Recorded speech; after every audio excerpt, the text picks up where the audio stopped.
Hello students, this is advocate Neeraj Gupta. इस video में हम बात करेंगे बीएनएस के सेक्शन 75 की, which talks about sexual harassment. देखो, इसको डिफाइन करना बड़ा ही मुश्किल है, तो नेचुरली कुछ पॉइंट्स इसमें एक्ट ने कवर किए हैं और उसी को हम डिस्कस करेंगे। बेसिकली किसी भी वे में अगर वुमेन को परेशान किया जाएगा, specially with the intention to harass her sexually, एक तो जनरल हरासमेंट होती है, जैसे कि वही कोई पैसे रिकवर करने हैं तो मारपीट की, या हस्बैंड वाइफ में तो अलग ही हो जाता है, फिर वो डोमेस्टिक वायलेंस में चला जाता है, वो अलग है। यहाँ पर क्या है, आउटसाइडर्स एक लेडी को परेशान कर रहे हैं एंड उसमें कुछ ना कुछ जो है वो सेक्सुअल एस्पेक्ट भी इन्वॉल्व है, इसलिए इसको सीरियस क्राइम माना जाता है। तो ये कहीं भी हो सकता है, it can be in A road, metro, park, work place, any educational institution, transport, कहीं भी हो सकता है। और इसके अंदर physical, verbal, non verbal, digital act, आजकल ये सोशल मीडिया बहुत परेशान करने के लिए लोगों को बन गया है, ब्लॉक ब्लॉक ब्लॉक ब्लॉक करते रहना पड़ता है लोगों को, तो तभी जाके तब भी मतलब कंट्रोल करना मुश्किल होता है।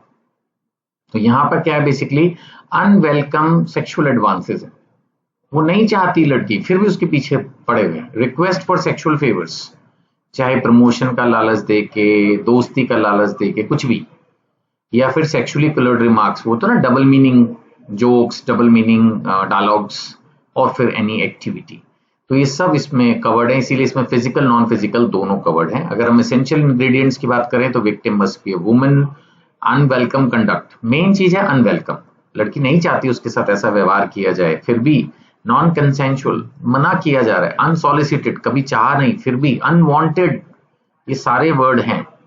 और इसमें basically sexual intent, sexual implication है, इसलिए ये ज्यादा सीरियस ऑफेंस है। इसमें और अगर हम डिटेल में जाएं तो फिजिकल कांटेक्ट, जबरदस्ती टच करना और समथिंग लाइक दैट, डिमांड करना, पुराने जमाने में तो डायरेक्टली इनडायरेक्टली, आजकल तो एडवांस्ड कंट्री, एडवांस्ड सब कुछ है, ऑब्सीन रिमार्क्स, अश्लील कमेंट्स वगैरह, शोइंग पोर्नोग्राफी और पोर्नोग्राफी से रिलेटेड कोई कंटेंट, पिक्चर, सम रील, एनीथिंग। स्टॉकिंग भी कुछ हद तक इसमें कवर्ड है, वो बात करके, स्टॉकिंग का एक अलग से भी सेक्शन है।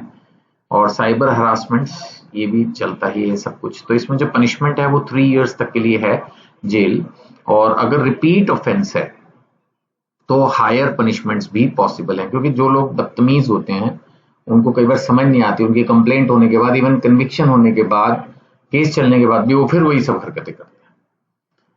अगर इसके हम एग्जाम्पल्स की बात करें तो जैसे एक फीमेल एम्प्लॉय से वो प्रमोशन के लिए सेक्सुअल फेवर्स मांग रहा है, तो ये सेक्सुअल हरासमेंट है। या कोई वल्गर कमेंट एक औरत पर दे रहा है जो कि सड़क पर जा रही है, मार्केट में शॉपिंग कर रही है, मूवी देख रही है, कहीं आ रही जा रही, पब्लिक ट्रांसपोर्ट, एनीथिंग। या कोई ऑब्सीन मैसेज, ये साइबर हरासमेंट में आएगा। ऑब्सीन मैसेजेस, फोटोज को वुमेन को भेज रहे हैं ऑनलाइन, व्हाट्सएप पे भेज देते हैं लोग, फेसबुक, इंस्टाग्राम, कहीं भी अननेसेसरी। अनवांटेड फिजिकल कांटेक्ट, ये भी बड़ा कॉमन है। और इसके अंदर जो है ये केस, ये वाला केस ना, अगर आपको वुमन से रिलेटेड कुछ भी एग्जाम के अंदर आए तो ये वाला केस लिखना ही लिखना है, आप ये समझ लो।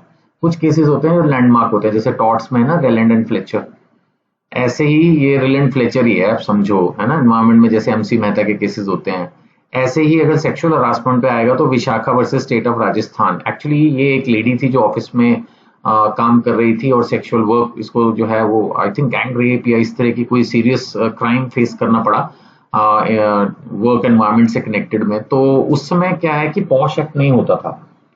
अब पॉश एक्ट नहीं होता था तो फिर बाद में सुप्रीम कोर्ट ने गाइडलाइंस दी और उसके हिसाब से इन चीजों को कवर करने की कोशिश की, राइट।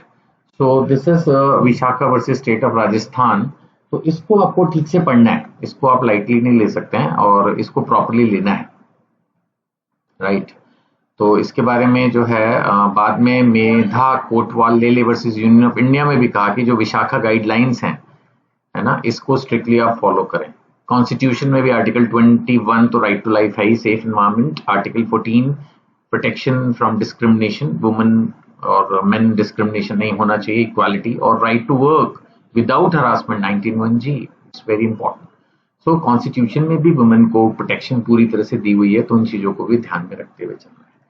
फिर भी कोई डाउट हो, क्वेश्चन एग्जाम के हिसाब से एक शॉर्ट क्वेश्चन बनता है, और कोई भी डाउट अगर आप फील करें नंबर्स पे व्हाट्सएप कर सकते हैं, यूट्यूब पर भी पूछ सकते हैं, और जिस बुक से मैं पढ़ाता हूँ उसको खरीदने के लिए भी कांटेक्ट कर सकते हैं।